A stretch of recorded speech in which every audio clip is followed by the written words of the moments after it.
నువ్వు నిజంగా దేవుని మీద విశ్వాసం ఉంచిన వాడవైతే నువ్వు ప్రశాంతంగా ఉండు, రిలాక్స్గా ఉండు. నిజంగా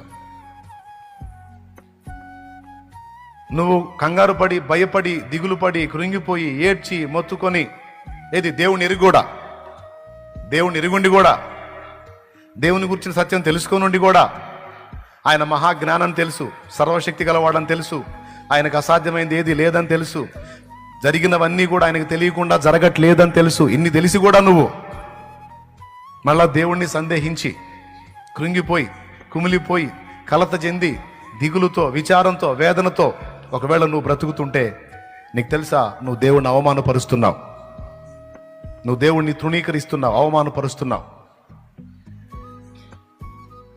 నువ్వు ఆయన నమ్మావు, ఆయన కార్యం త్వరపెడతాడు.